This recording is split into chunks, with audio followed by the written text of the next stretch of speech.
Net পাচ্ছি না, লাইভটা করতাম আমার একটা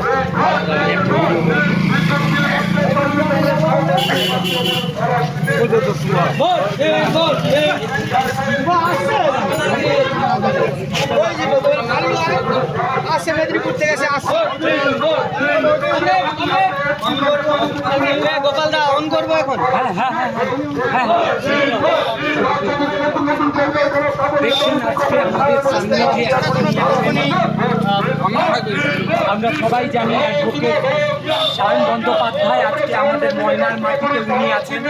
আজকে নিজেকে এতটা গর্বিত অনুভব করছি যে এরকম একজন মানুষকে আজকে আমাদের জনপ্রতিনিধি হিসেবে পেয়েছি। আজকে এতটা আনন্দ হিসেবে, একজন শিক্ষিত হিসেবে, একজন ময়নাবাসী হিসেবে আমরা আজকে এতটা আনন্দ অনুভব করছি। আপনারা দেখতে পাচ্ছেন আমাদের ময়নার মাটিতে বর্তমানে আমরা আছি। রামচন্দ্রপুর বাজার থেকে খানিকটা পেরোলাম এবং এই রামচন্দ্রপুর বাজার থেকে লোকসভার বর্তমান যিনি প্রার্থী অ্যাডভোকেট সায়ন বন্দ্যোপাধ্যায়, ওনাকে আপনারা সবাই জানেন। এমন একজন মানুষ আপনারা দেখেছেন যে হ্যাঁ, আমি আজকে সরাসরি আমি আপনাদেরকে বলবো, আমার যারা ফলোয়ার্স আছেন, আপনারা তৃণমূলের প্রার্থী দেখেছেন, আপনারা বিজেপির প্রার্থী দেখেছেন, কিন্তু ইনি এমন একজন মানুষ যার মিলিয়ন ফলোয়ার্স থাকা সত্ত্বেও আপনি কিন্তু কোনোদিন ওনার একটা পোস্টে একটা বাজেট পাবেন না। তিনি সেই সায়ন বন্দ্যোপাধ্যায় আজকে ওনার সাথে গর্বিত অনুভব করছে এবং আপনারা দেখতে পাচ্ছেন যে এত মানুষ একটু দেখাতে বলবো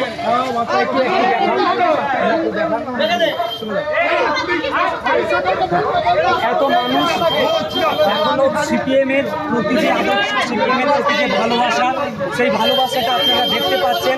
আমরা এখনো শেষ হয়ে যায়নি, শিক্ষা এখনো শেষ হয়ে যায়নি।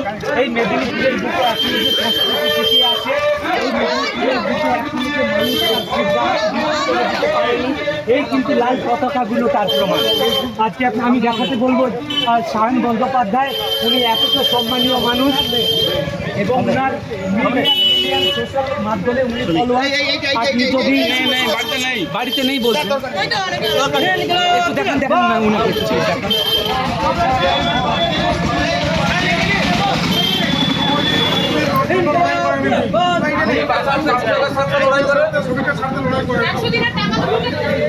টাকা কি কাজ বললো দিদি মোদি মিলে কাজ বললো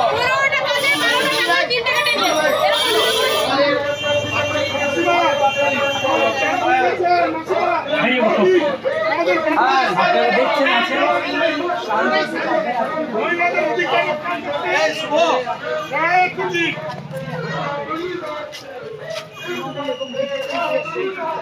ভোটটা দেবেন।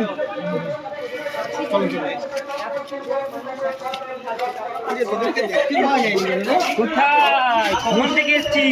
কাল থেকে এসছি, তোমাকেই পেলাম না।